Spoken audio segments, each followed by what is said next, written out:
guys. Ayan. Ito po yung mga ano naman. Tinutuyo nila na salmoneti po. Ayan. Ayan. Maganda po ang pagkatuyo nila dito. Saka malinis siya. Ayan po. Salmoneti po.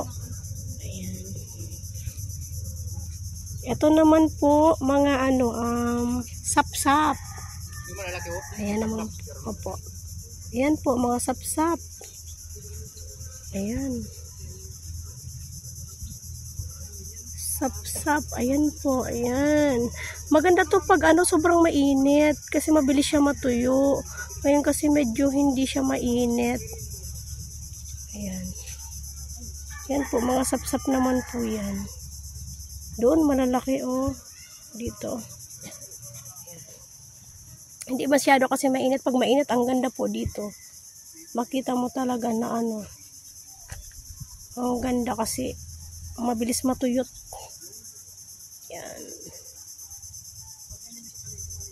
Thanks for watching po. God bless.